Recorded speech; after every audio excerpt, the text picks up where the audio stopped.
ke kiri gitu ya. Nah, serong ke kiri.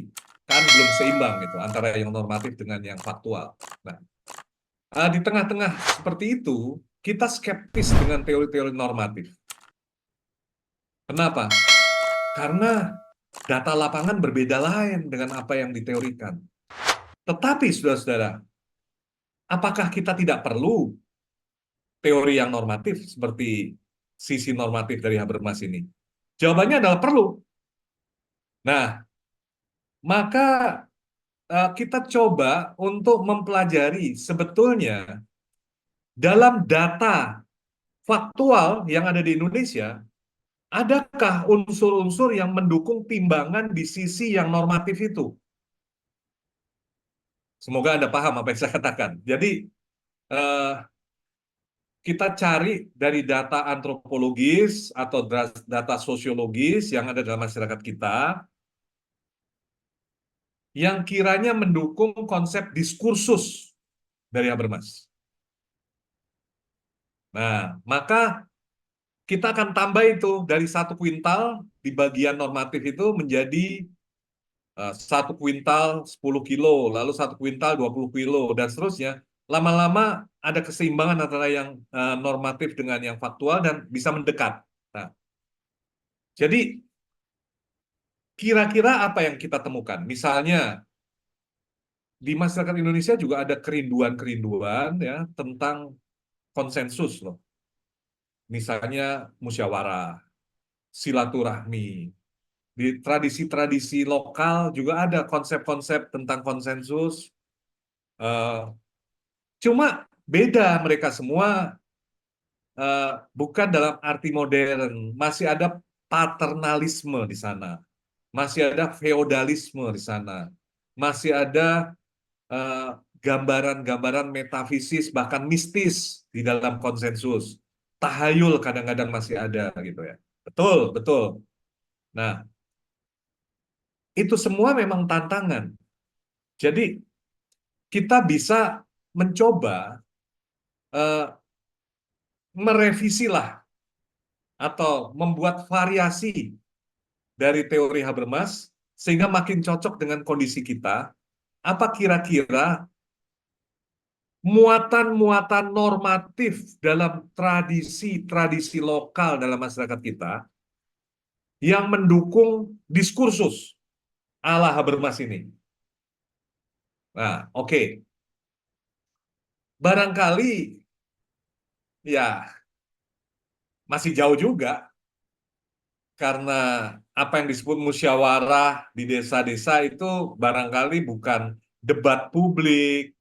Jangankan eh, debat publik, itu bisa debat kusir, bisa isinya sebetulnya kehendak pimpinan, kan bisa juga gitu ya. Jadi belum ada debat argumentatif seperti yang dibayangkan, dan itu membutuhkan pendidikan, kesetaraan, dan sebagainya. Itu benar semua, tapi Mas Adrianus, bukankah kita sedang berjuang menuju ke sana gitu ya?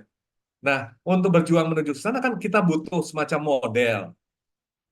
Barangkali model Habermas terlalu jauh, coba didekatkan sedikit ke arah faktual kita.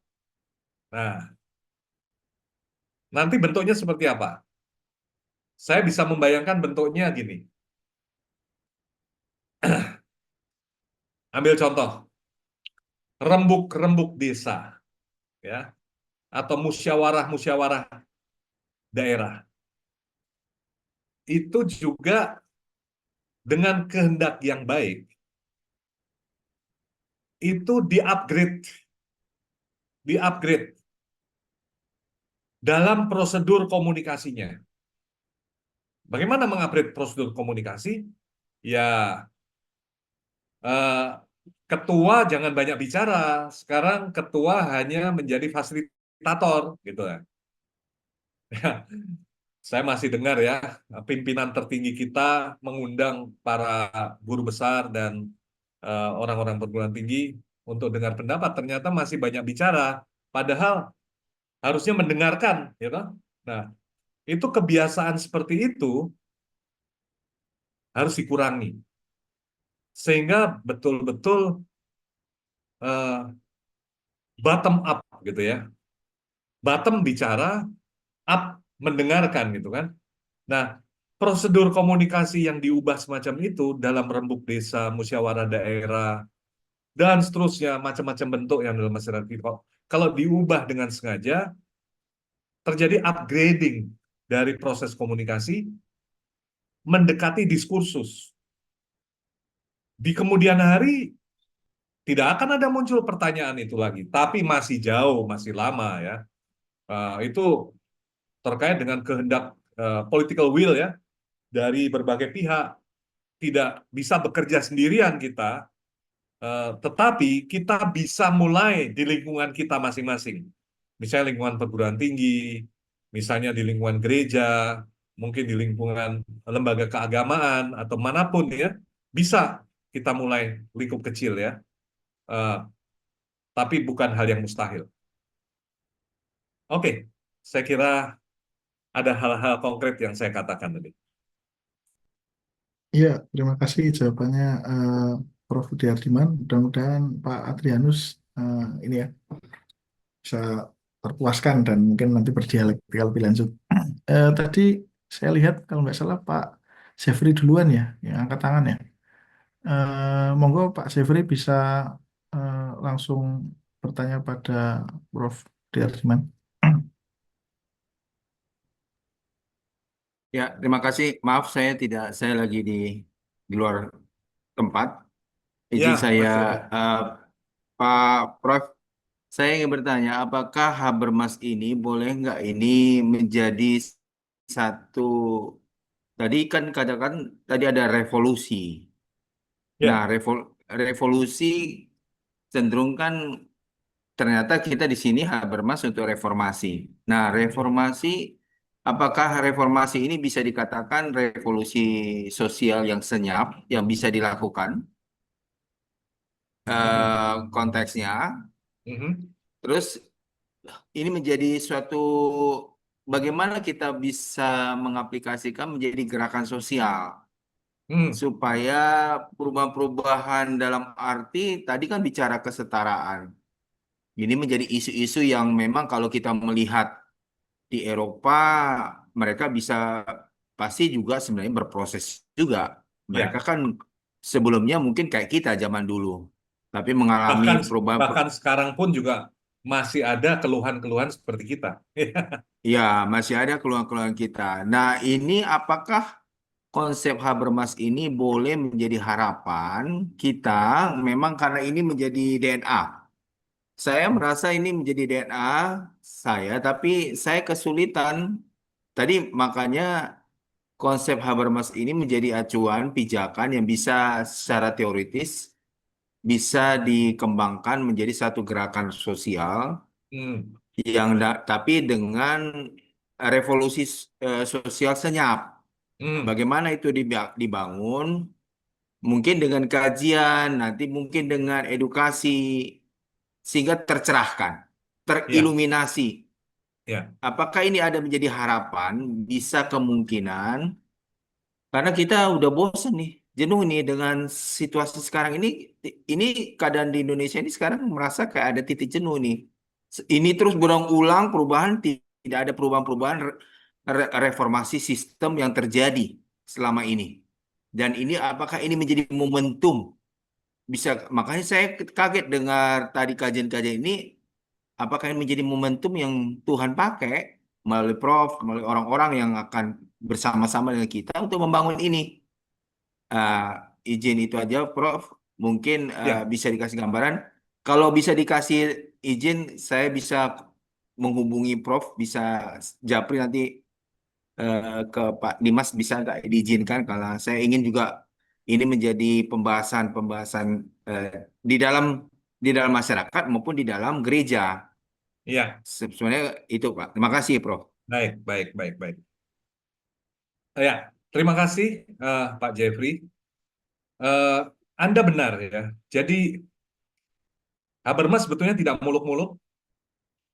Eh, tidak berutopia tentang masyarakat tanpa kelas, eh, bahkan juga tidak bicara tentang surga dan bumi yang baru semacam itu, tidak ya.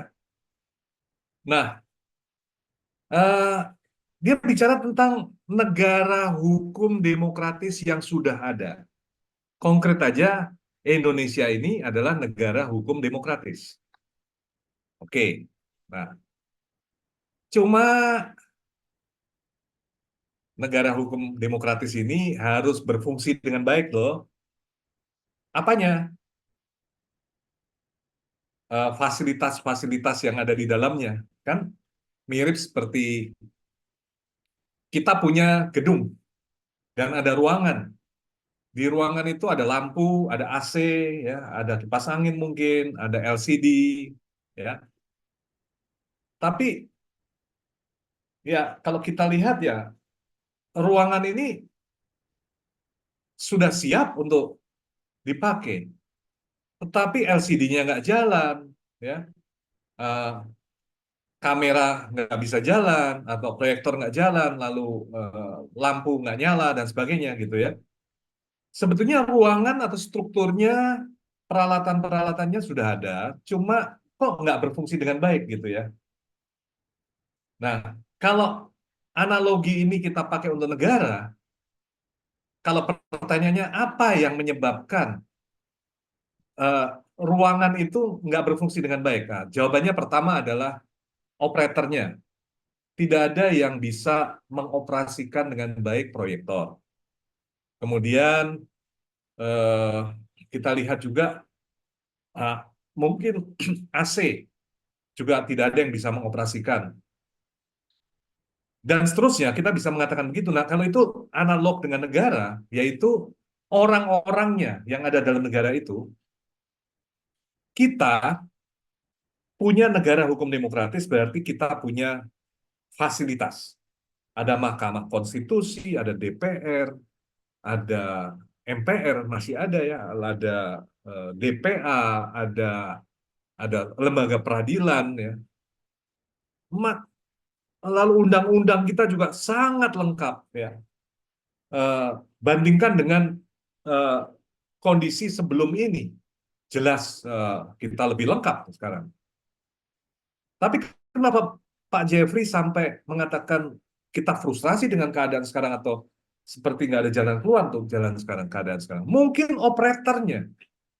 operatornya ini yang bermasalah gitu ya. Misalnya kalau operatornya ini menjalankan seluruh mekanisme di dalam ruangan, kalau kita pakai analogi itu, ruangan itu dengan baik, yaitu eh, menyalakan proyektor tidak sama seperti menyalakan keran air gitu ya. Dia menyalakan proyektor seperti menyalakan keran air ya, nggak jalan proyektornya gitu kan. Kalau ini analogi dengan negara, ya ya jelas, yaitu fungsi dari Mahkamah Konstitusi ya harus berfungsi sebagai lembaga yang independen dan tidak bisa dicampuri oleh eksekutif misalnya untuk mengubah-ubah apa yang ada di sana demi suatu politik ya nggak bisa. Nah, jadi ketika fungsi masing-masing itu mengalami malfungsi atau distorsi fungsi karena ada kepentingan-kepentingan. Nah, kalau kita bicara kepentingan itu ya macam-macam kepentingan itu. eh, Bisa kepentingan bisnis ada di situ, kepentingan kekuasaan, dan seterusnya kepentingan keluarga, dinasti, dan macam-macam ya. Ya rusak sistemnya. Kalau kita lihat fasilitas ya, lampu nggak nyala, proyektor nggak nyala, lalu rapat nggak bisa jalan kan. Nah, jadi bagaimana itu? Ya karena nggak disiplin. Saya mengamati persis ya, selalu sekarang saya amati bagaimana cara orang kita mendidik, cara orang kita rapat, ya itu beda dengan cara orang Jerman rapat gitu ya. Cara orang Jerman rapat itu fokusnya jelas gitu. Agendanya ada 5, dia fokus pada kelima agenda itu satu persatu. Kalau satu belum selesai, dia tidak langkah kedua, tidak langkah ketiga, selesai dulu. Nah, cara orang kita rapat, ya, ketika kita mulai rapat, itu agendanya sudah diubah semua. Kalaupun tidak diubah, dia mulai satu, setelah itu lompat ketiga, satunya nggak selesai, nggak apa-apa gitu ya. Jadi terlalu banyak kompromi. Politik yang dijalankan dengan cara semacam itu, ya tentu saja merusak sistem. Nggak bisa, sistem itu harus dipelihara, harus di-maintain. Biayanya besar sistem yang di-maintain itu. Nah, kalau maintain jalan raya saja amburadul, lubang banyak tidak ditembel, ya tentu mereka masih bisa berkilah mengatakan lebih banyak yang mulus daripada yang berlubang, ya benar juga. Sama seperti benar juga mengatakan lebih banyak rumah daripada penjara, tapi kita tidak ingin ada penjara. Kalau bisa semua rumah kejahatan hilang. Kalau bisa semua jalan itu tidak berlubang. Di wilayah saya ini ada perbaikan jalan ya. Wah, senang sekali saya karena jalan ditembel, mulus ya. Kena hujan kemarin langsung bolong-bolong lagi. Nah, apa masalahnya lalu? Coba Anda lihat, mengurus jalan aja seperti itu. Bagaimana mengurus negara? Betul kalau dikatakan negara ini, alhamdulillah, berjalan juga. Ya sama seperti jalan itu, jalan juga. Kalau kita berpikirnya seperti itu ya syukurlah, kita bersyukur. Tapi kan kita mau lebih baik daripada yang ada sekarang. Masa tidak mau melakukan perbaikan. Nah, jadi Pak Jeffrey, ya ini bagian dari perjuangan ya. Kalau kita lihat, ini modelnya seperti yang saya tayangkan ini. Jadi eh, sistem ini harus jalan. Jadi begini, kalau kita lihat di ruang-ruang publik ini, eh, sorry, di ruang-ruang publik ini anarki. Omongannya bisa macam-macam, kritik, ketidakpuasan dan sebagainya. Tapi kemudian input ini harus masuk saringan prosedur dan prosedurnya ini harus rasional, tidak memihak. Lalu masuk pada parlemen, DPR, diolah di situ menjadi bahasa hukum. Lalu terjadi implementasi oleh eksekutif, kembali lagi kepada publik. Nah, kalau ini jalan dengan baik, sistem ini dijalankan oleh operator-operator yang kompeten, memang orang itu mewakili rakyat, dipilih di pemilu bukan karena dia terkenal sebagai artis, tapi dia adalah orang yang mau mewakili kita. Ya, dia akan lebih mendengarkan daripada kalau dia ya dipilih karena kita kenal di TV dan sebagainya gitu ya. Nah, jadi perbaiki juga sistem undang-undang pemilunya, seleksinya dan sebagainya supaya operator yang ada di DPR ini bisa mendengarkan aspirasi. Nah, saringan ini adalah prosedur dari hukum undang-undang. Kalau ini juga yang buat ini operator di sini. Nah, lalu pelaksana di sini harus melaksanakan yang ada di sini dari parlemen ini. Nah, saya harap bisa dimengerti. Jadi masalah kita cukup kompleks, tidak sederhana. Kalau menyangkut manusia-manusia gitu ya, bukan menyangkut sistem dan bukan menyangkut model, tapi menyangkut manusia konkret itu menjadi menjadi lebih kompleks lagi. Dibutuhkan kesabaran, perjuangan. Ya, kalau dikatakan banyak malfungsi dan ada kerusakan demokrasi saat ini, iya benar, iya, tapi juga jangan mengatakan bahwa demokrasi hilang. Kita harus memperbaikinya dengan cara demokratis juga. Butuh waktu, Kadang-kadang kita bisa frustrasi karena itu, bisa marah karena itu, bisa demo lagi, bisa menginspirasi negara lain untuk demo ya begitu lagi. Tapi itulah nasib menjadi negara modern ya. Memang harus begitu. Jadi ya adalah bagian dari keseharian kalau melakukan perubahan sosial ya lewat demonstrasi yang aman ya. Polisi harus juga dilatih untuk eh, bisa menangani demonstrasi secara humanis, secara damai, jangan kasar kepada para demonstran karena mereka juga menyalurkan aspirasi polisi juga sebagai rakyat. Ya, jadi polisi juga harus punya kode etik untuk menangani demonstran karena negara demokratis itu biasa dengan demokrasi sehingga Habermas mengatakan memang demokrasi deliberatif ini tidak melakukan revolusi, tapi revolusi menjadi keseharian gitu ya. Coba bayangkan kalau dulu revolusi itu adalah kecemburuan sosial. Revolusi itu adalah kemarahan masyarakat gitu ya. Tapi dalam negara hukum demokratis yang polisinya itu dilatih untuk menangani demonstran dengan baik. DPR-nya mau mendengarkan aspirasi, ya. Ya tentu saja revolusi menjadi keseharian, yaitu lewat demo-demo damai semacam itu. Begitu loh maksudnya. Nah, kalau sekarang demo-demo itu belum damai, masih banyak korban dari demonstrasi, masalah ada pada operator sekali lagi. Oke. Iya, terima kasih Prof. Diardiman atas jawabannya. Ini masih ada 3 penanya lagi, tapi waktunya sudah hampir habis. Mungkin, Boleh saja, boleh saya oke, perpanjang.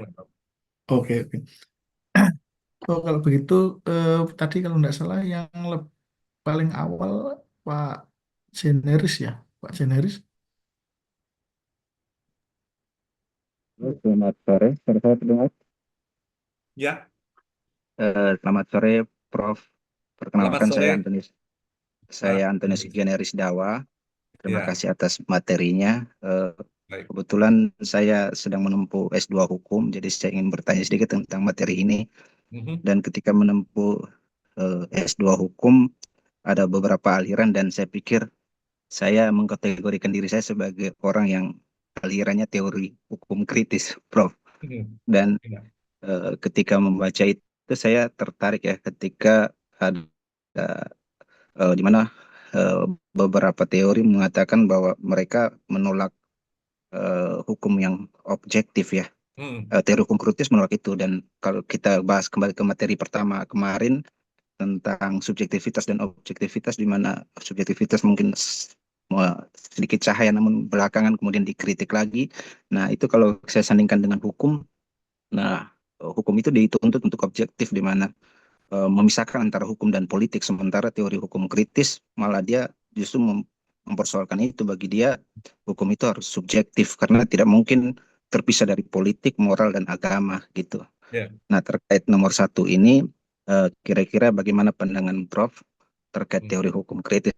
Nah, itu yang pertama. Yang kedua terkait dengan demokrasi dan sistem hukum tadi saya tertarik. Kemudian saya sedang menyusun jurnal juga. Nah, itu tentang sistem hukum ya. Tadi Rousseau juga mengatakan kedaulatan rakyat ya. Nah, ini wacana yang belakangan ini bahwa kedepannya kita memilih kepala daerah itu tidak seluruh rakyat yang memilih, tapi Mhm. anggota DPRD kalau tidak salah. Nah, Mhm. terkait itu, Prof, nah saya coba mengkaitkan dengan sistem hukum yang Montesquieu dia sangat mengapresiasi Inggris di mana ada keterpaduan antara monarki dan demokrasi di sana. Kemudian eh, ratio yang kedaulatan rakyat itu dan setelah saya gali ternyata bagi dia harus berdasarkan rasio di mana dia juga tidak saya pikir tidak menginginkan seluruh rakyat yang memilih ya karena tidak menjamin seluruh rakyat itu terdidik begitu ya. Jadi ada Mhm. beberapa orang tertentu dan saya coba kaitkan dengan Plato dia juga eh, menulis bahwa hukum itu hanya alat kalau misalkan para aristokrat atau filsuf itu sudah memimpin maka bagi dia hukum itu sudah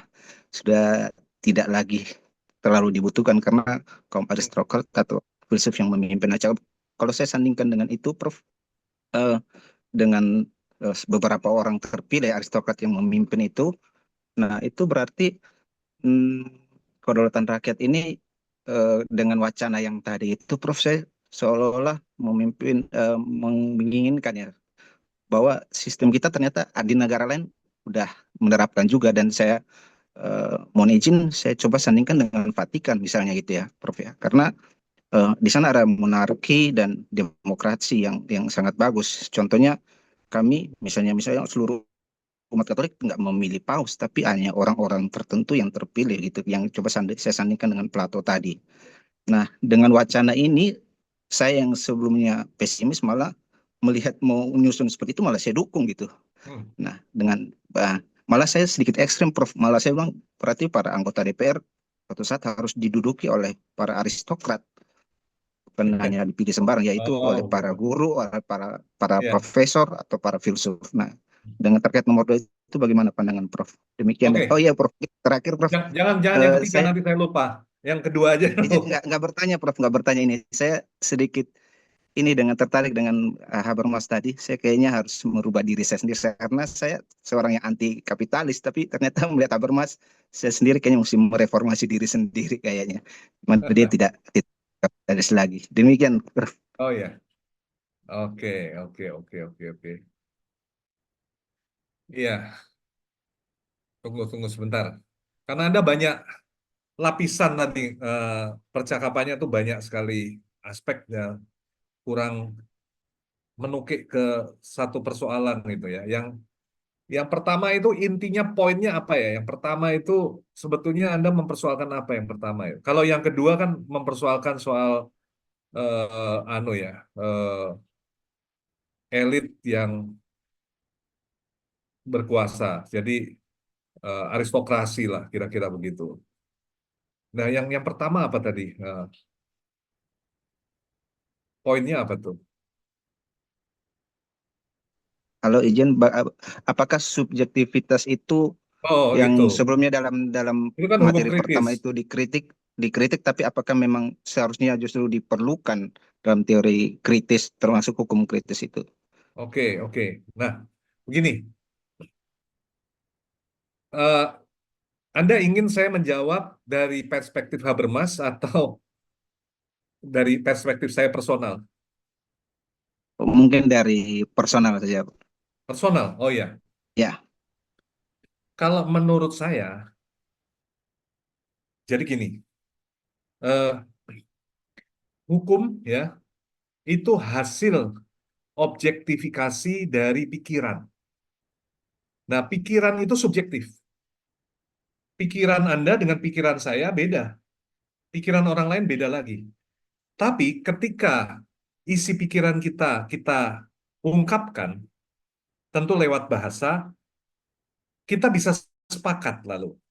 Nah, kalau kita bisa sepakat, hasil kesepakatan kita itu menjadi sesuatu yang objektif dalam arti diobjektifkan, menjadi sesuatu yang diobjektifkan.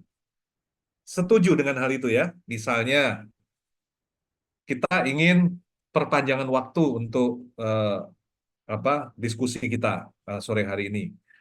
Kita semua setuju. Padahal ada juga yang tidak setuju di sini. Ada yang, udahlah, berakhir aja. Tapi ada yang, ya, setuju. Tapi di antara yang setuju bisa sepakat, lalu hasil kesepakatan itu menjadi objektif. Nah, karena objektif lalu kita patuhi. Itu yang namanya hukum. Hukum adalah hasil objektifikasi dari isi pikiran yang sebelumnya subjektif, gitu kan? Jadi betul juga kalau dikatakan ada aspek subjektif dari hukum, yaitu asal-usulnya.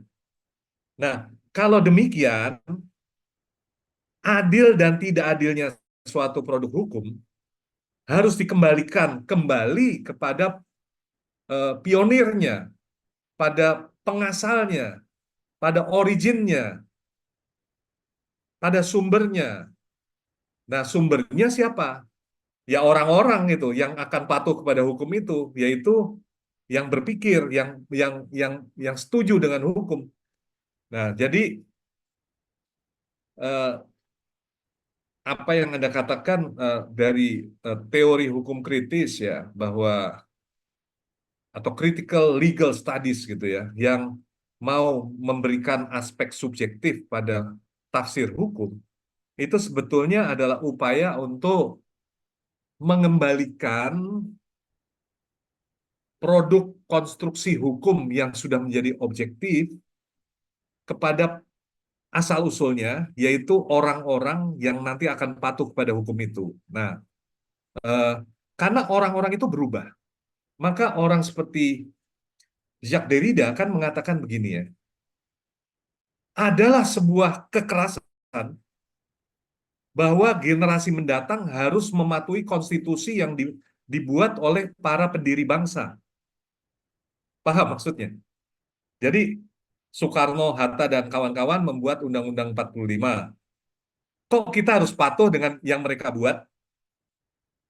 Kan eh, kondisi kita beda, cara berpikir kita beda dari para founding fathers. Jadi ini kekerasan dong. Nah, critical legal studies benar, dia mengembalikan dong eh, hukum objektif itu pada pengasalnya. Pengasalnya orang-orang. Nah, sekarang pengasal dari suatu produk undang-undang, ya orang generasi sekarang yang harus mematuhi undang-undang itu dong. Maka terjadi revisi undang-undang dasar, revisi undang-undang, revisi peraturan, dan sebagainya. Jadi, boleh dikatakan critical legal studies lalu akan mendorong eh, proses revisi undang-undang yang atau keterbukaan terhadap revisi terus-menerus. Undang-undang tidak boleh menutup diri terhadap revisi terus-menerus. Begitulah. Oke. Nah, sekarang nomor 2. Ya, begini. Kalau nomor 2, sekali lagi, dari perspektif Habermas atau dari perspektif saya? Ujungnya karena Bapak juga pasti tidak hanya apa, mempelajari tentang Habermas, jadi mungkin dari Bapak saja Oke, lebih oke. cakupannya. Ya, ya memang di dalam sejarah pemikiran ya, tidak semua orang setuju dengan demokrasi. Karena orang seperti Plato misalnya akan mengatakan demokrasi itu sebuah anarki yang naik ke atas gitulah kira-kira. Jadi kekacauan yang naik ke atas gitu ya. Nah, eh,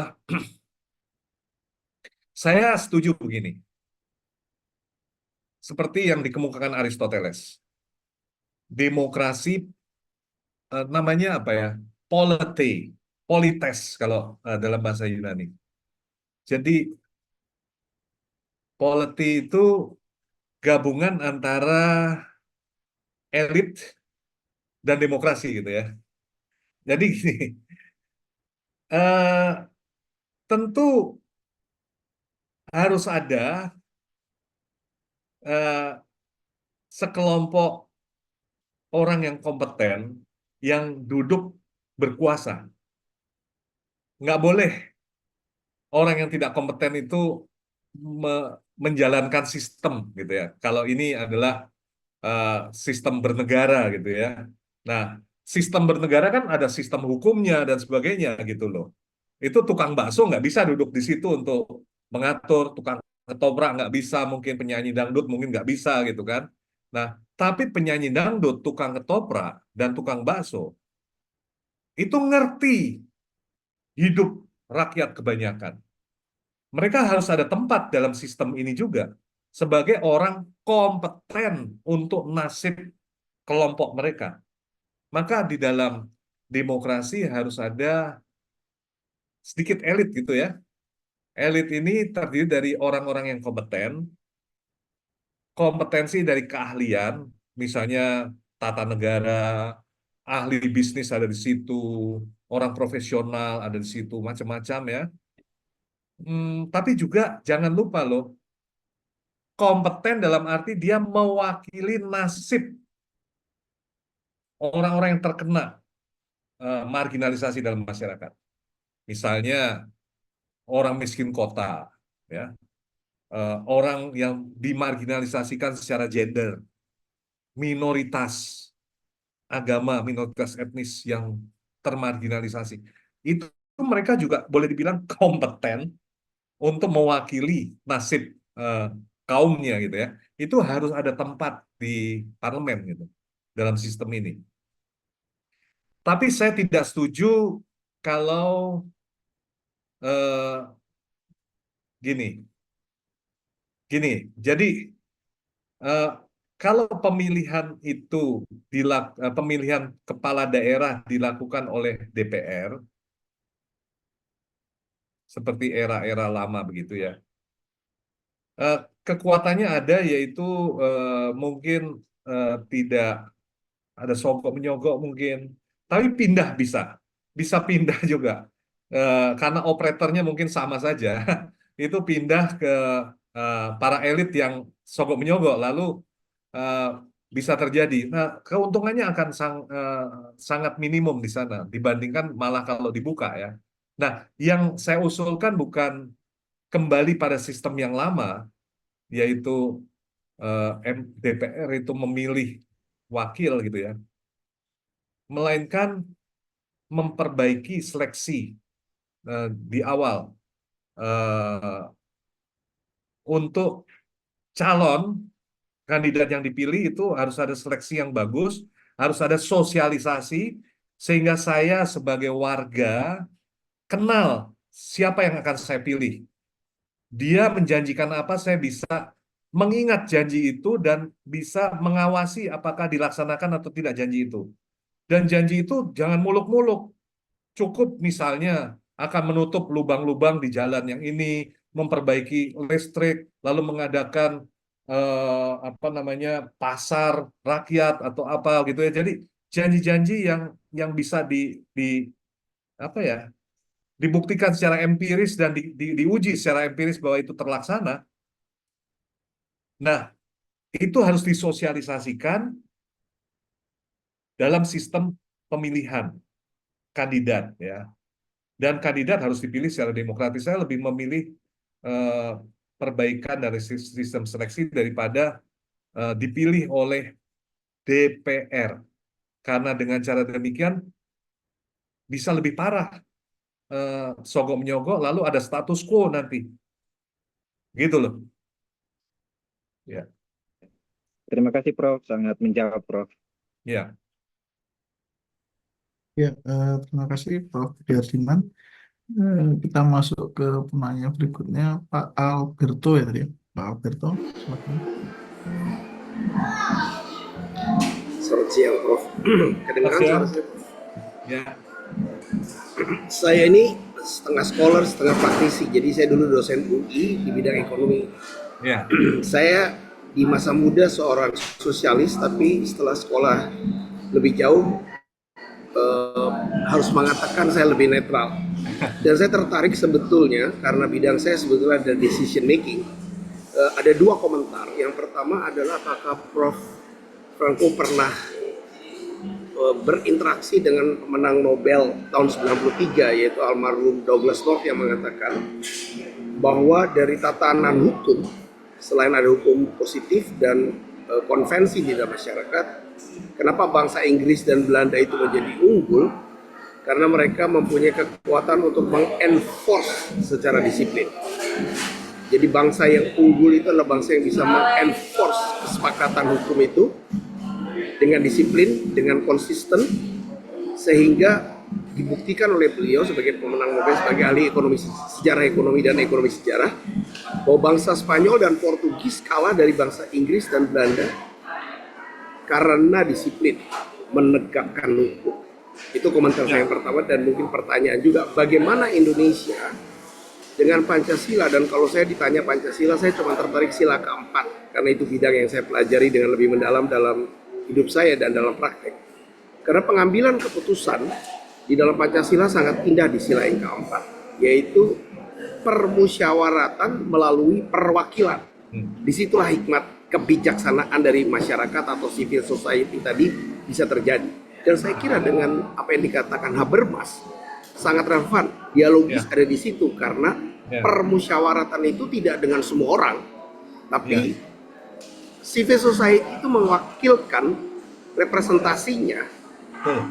untuk bermusyawarah dan mengambil keputusan publik, dan akhirnya memikirkan semua kepentingan publik yang saling bertabrakan dan berebutan bisa diselesaikan dengan musyawarah. Ya, Saya ingin komentar tentang hal itu karena Pancasila dan Douglas North itu menarik hidup saya karena Pancasila sila keempat saya nggak bilang yang lain nggak penting. Orang selalu sibuk dengan sila yang kelima. Bagi saya sila kelima itu byproduct dari kemampuan sila keempat. ya, Kalau kita tidak bisa mengambil keputusan dalam masyarakat yang kompleks, maka kita akan hanya saling menyalahkan apapun sistemnya. Operator yang intelijen, aristokrat, saya udah skeptis dengan itu. Jadi mungkin saya senang sekali Prof menyampaikan bahan Habermas hari ini. Saya belajar banyak mengenai dialektika atau dialogis daripada Habermas, tapi juga di lain pihak menegakkan hukum tidak dialogis. Kalau itu ya terjadi korupsi, kalau dialogis penegakannya harus konsisten. ya, Oke, saya itu aja, Prof, karena waktunya sudah lewat ya. jauh juga. Thank you, Baik. thank you, thank you, Ya, thank you. terima kasih Pak Alberto. Saya komentar sedikit ya. Jadi pemandangan Anda atau pemahaman Anda mengenai Habermas tadi tepat ya. Jadi memang demokrasi representatif tetap jalan, plus penting nih, peranan ruang publik atau peranan civil society. Nah, itu penting itu. Karena seringkali peranan civil society ini diabaikan. Nah, sila keempat memang demokrasi representatif. Nah, ini membutuhkan sedikit banyak elaborasi lebih lanjut kalau mau menjadi demokrasi deliberatif, yaitu konsep musyawarah gitu ya. Konsep musyawarah itu kan itu sebuah konsep yang kita mengerti dalam tradisi bahkan tradisi lokal kita juga ada yang disebut rembuk desa, musyawarah begitu kan. Nah, ini yang memang harus didalami kelebihan dari musyawarah khas Indonesia dan batas-batasnya itu harus didalami karena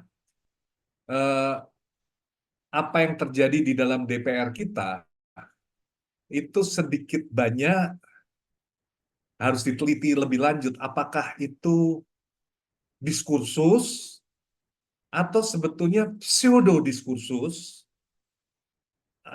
Kalau kita katakan pseudo diskursus, apakah perkataan kita ini bisa dicek dalam kenyataan benar atau enggak pseudo diskursus atau diskursus semu ya, atau sebetulnya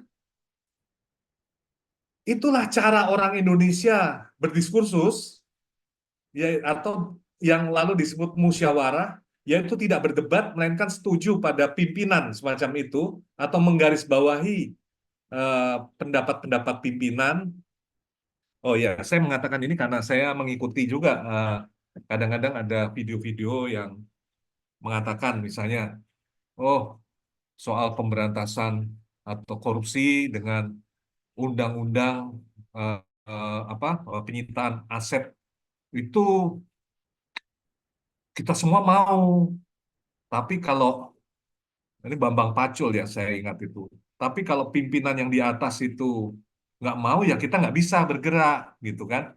Nah, yang saya maksud gini, itukah yang disebut cara-cara Indonesia gitu ya, yang disebut musyawarah gitu ya, atau sebetulnya itu cara-cara sebuah kekuasaan yang korup ya untuk melanggengkan dirinya gitu ya. Maka hal yang normatif seperti diskursus dari Habermas ini ya patut menjadi titik terang untuk dikonfrontasikan dengan konsep musyawarah yang mungkin diagung-agungkan secara lokal sebagai khas Indonesia, padahal itu adalah pro status quo misalnya gitu ya. Nah, maka kalau itu dikonfrontasikan, dipelajari, tentu proses belajarnya bisa lama, bisa menjadi disertasi juga ya. Eh, saya berharap ya, eh, sila keempat Pancasila akan dipahami sesuai dengan zaman. Karena zaman kita ini lain. Eh, Kata musyawarah itu mulai dianggap sebagai apa ya namanya, tradisionalis gitu loh. Eh, Kita harus memahami secara baru, isinya harus baru dan dibuktikan secara baru, eh, yang terjadi dengan musyawarah itu lewat apa gitu ya. Bukan sekedar kompromi kan musyawarah itu. Itu aslinya adalah konsensus, kesepakatan, kalau bisa kesepakatan bebas dari dominasi yang ada di situ. Bebas manipulasi. Gitu Pak Alberto kan.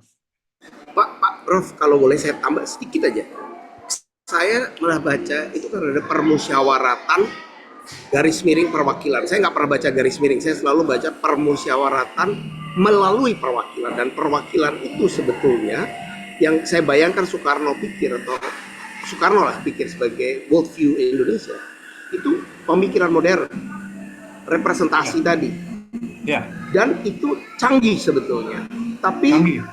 akhirnya canggih, tapi terbelenggu oleh tradisionalisme dan kelangkaan pendidikan, sehingga dibelokkan mewakili siapa, bukan mewakili yang mau diwakili, tapi akhirnya mewakili yang memimpin. Akhirnya kelompok-kelompok itu berubah dari kelompok yang diwakili menjadi kelompok pemimpin. Kalau saya duduk dulu di kampung saya, lalu saya naik, makin lama saya lebih dekat kepada yang naik di atas daripada dengan yang mengutus saya untuk mewakili mereka. Itu yang saya lihat dalam persoalan Indonesia, dan itu kalau saya boleh tanggapi tadi, pendidikan kita, pemahaman kita mengenai keadaan sejatinya di lapangan itu sangat miskin. Tekanan dalam dialog di elit itu sangat korup. Ya. Pemikiran seperti Habermas ini hampir nggak ada. Saya sendiri kalau nggak ada acara ini juga males mikir ini, tapi karena ada acara ini saya bersyukur. Saya sangat setuju dengan penegakan hukum, tapi penegakan hukum yang membabi buta dan hukum yang dibuat untuk kepentingan elit akan menghancurkan semuanya, karena kata perwakilannya tidak ada lagi. Perwakilan siapa? Karena musyawarah kita berbasis perwakilan, dan itu hebat sekali sila keempat itu menurut saya ya. Ya benar sekali ya. Jadi Soekarno kan pendidikannya juga bagus ya. Dia banyak baca, filsafatnya juga macam-macam ya. Di sana dia tahu, kalau kita lihat bapak-bapak pendiri bangsa ya, itu debatnya, argumentasinya tajam-tajam. Kalau kita lihat sidang BPUPKI misalnya, itu saya kalau membaca itu kelihatan mereka melakukan begerundung kalau orang Jerman bilang ya. Jadi pendasaran rasional ya. Nah, iya ya tepat. Nah, kalau begitu ide musyawarah Soekarno itu yang harus dieksplisitkan lebih jauh, dielaborasi lebih jauh. Sehingga kita paham asal-usulnya dari mana kata itu, diartikan seperti apa. Itu harus ada hermeneutik mengenai hal itu. Nah, kemungkinan besar juga pemakaiannya itu seperti banyak kata-kata di Indonesia yang kalau dipakai itu lalu berubah arti gitu. Bisa loh. Jadi karena musyawarah Berkisar makna itu. Berkisar makna. Betul. Maksud Soekarno adalah argumentasi atau konsensus argumentatif. Tapi berhubung musyawarah ini menjadi kata kunci yang bisa memudahkan kekuasaan itu menjalankan maksud-maksudnya, ya kalau gitu anu aja deh, kita pakai terus-menerus untuk membenarkan kekuasaan. Lama-kelamaan kata musyawarah menjadi mewakili yang memimpin ya, bukan mewakili orang-orang. Yang mengutus, civil society yang mengutus menjadi wakilnya. Betul, ya.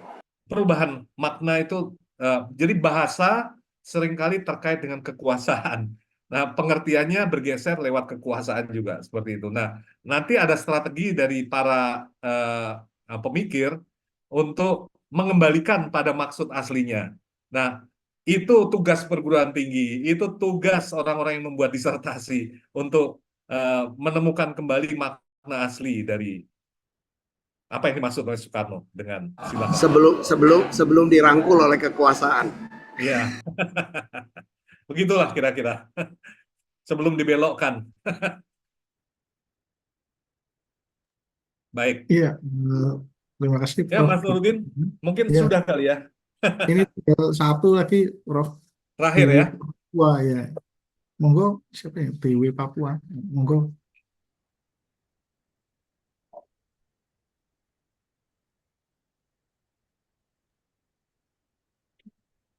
Mungkin setelah bersama dengan kita, Mas. Atau masih? Oh, masih ya.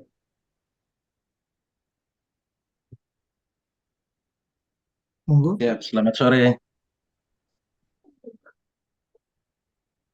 Sore. Iya, sore sore Pak. Ya, izin dari Papua, Prof. Oh ya, Ya, ya. Terima kasih, menarik bagaimana sekali. Ya, Pak BW? eh, ya, eh, Prof, izin saya sharing aja sebenarnya. Saya juga tidak tahu harus bertanya seperti apa, tapi ada beberapa kasus seperti di. Saya cerita sedikit, Prof. Ya, Di Papua itu bagaimana? kan ada semacam ritual kecerdasan seperti pendidikan adat yang ada di Papua seperti kemudian ritual kecerdasan itu dijadikan semacam budaya perlawanan, semacam epistemik perlawanan, sehingganya orang-orang di suku Moi di Sorong, Papua melakukan Mhm. perlawanan terhadap eh, misalnya kelapa sawit.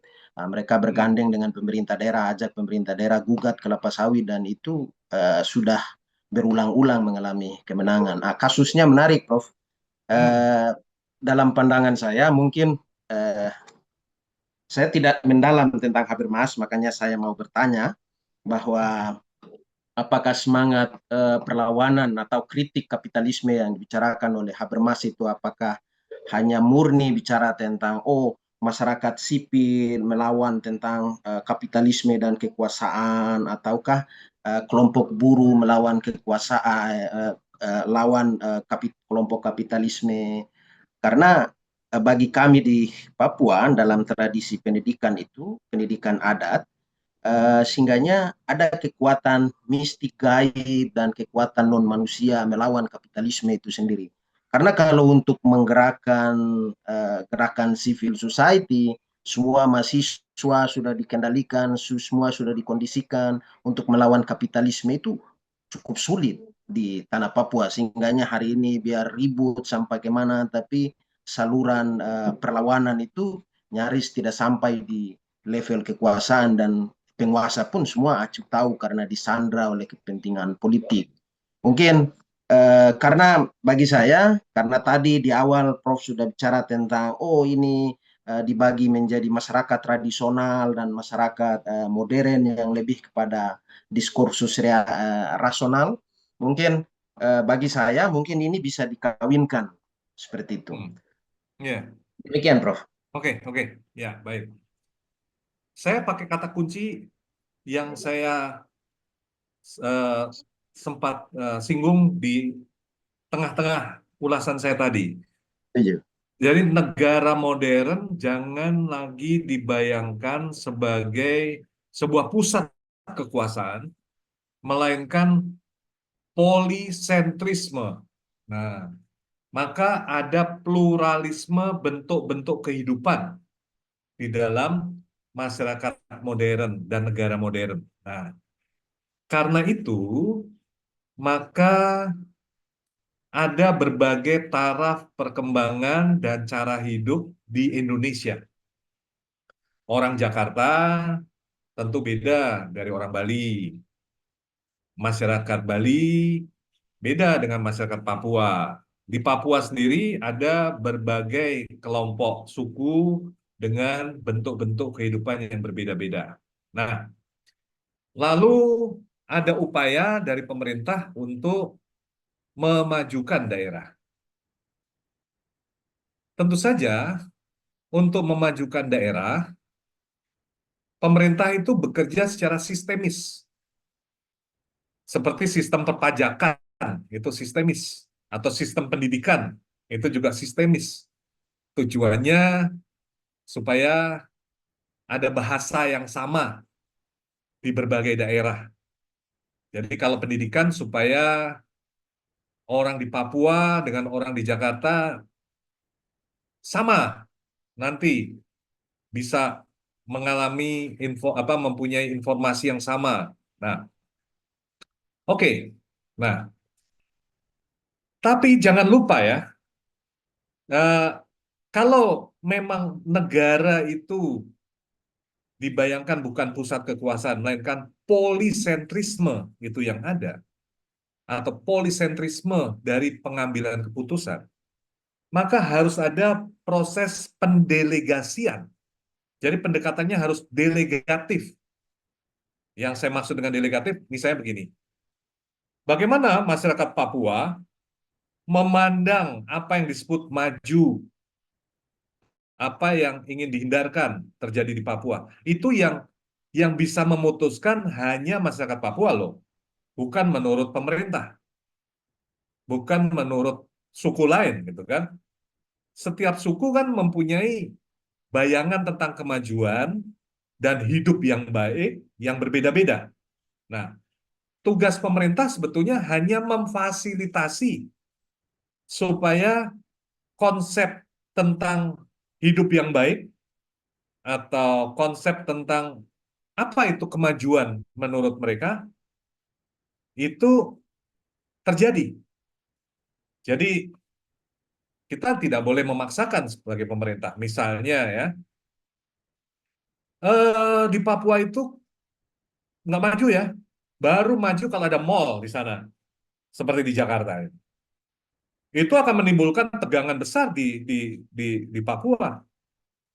Karena hadirnya mall di sana itu kan kehadiran kapitalisme tadi Anda katakan. Kapitalisme itu dari bentuk kehidupan yang berbeda dari bentuk kehidupan orang masyarakat Papua atau gaya hidup masyarakat Papua. Jadi belum tentu hadirnya mall itu dianggap kemajuan oleh masyarakat Papua. Barangkali mungkin secara material ya merasa maju, tapi mungkin interaksi sosial berubah, mereka merasa nah, ini bukan kemajuan malah kemunduran gitu kan. Jadi kalau kita mengikuti gagasan tentang polisentrisme pusat-pusat pengambilan keputusan dalam demokrasi deliberatif, maka dua pihak harus berjalan bersama. Pemerintah menyediakan infrastrukturnya, katakan demikian, isinya harus dari masyarakat lokal. Nah, kalau tidak demikian, sulit. Nanti sentimen melawan kapitalisme muncul, tapi sebetulnya tidak tahu masyarakat lokal yang namanya kapitalisme itu apa. Jadi segala yang dimusuhi disebut kapitalis. Padahal barangkali sebetulnya dengan komunikasi yang baik, ya, sistem perdagangan adat, sistem perdagangan lokal yang sebetulnya juga menjadi potensi berkembangnya kapitalisme lokal, katakan demikian. Kalau kapitalisme lokal ini berkembang dengan baik, seimbang, tidak dimusuhi oleh masyarakat, tidak menghasilkan konflik, malah dipelihara oleh masyarakat, ada kebaikannya juga sistem kapitalis lokal seperti itu.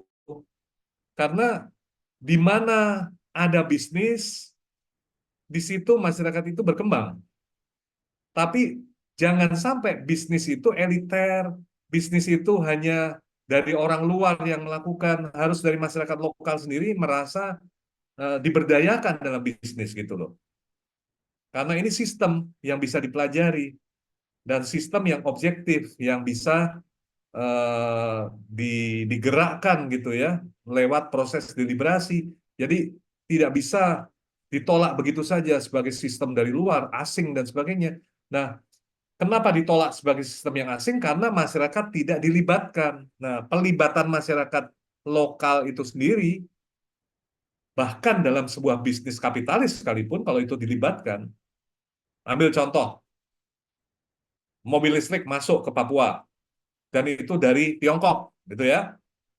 Tapi masyarakat Papua dilibatkan untuk mengambil keputusan, tidak diintimidasi tentu saja, tidak dimanipulasi, tapi yang sering terjadi kan disogok, lalu supaya setuju atau apa ya, kembali ke situ-situ lagi ya, ya nggak jalan. Tapi kalau dengan serius ya, ambil keputusan untuk supaya eh, mobil listrik ini diterima oleh masyarakat lokal, ya, ya masyarakat lokal harus diajak untuk ambil keputusan.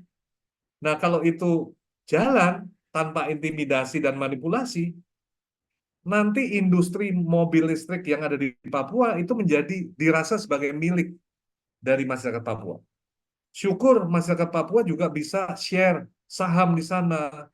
Itu terjadi di negara-negara maju juga. Buruh yang bekerja di pabrik dewasa ini itu punya saham untuk perusahaan itu, sehingga kalau perusahaan itu bersikap tidak adil kepada buruh, buruh akan menarik sahamnya, lalu perusahaan juga goyang kalau buruh itu menarik sahamnya. Jadi buruh punya kekuatan di situ. Tidak ada cara lain, saudara-saudara, untuk memajukan bahkan daerah seperti misalnya Papua yang melibatkan masyarakat lokal, bahkan dalam bisnis kapitalis sekalipun. Ya. Ya, terima kasih Prof. Budi atas jawabannya.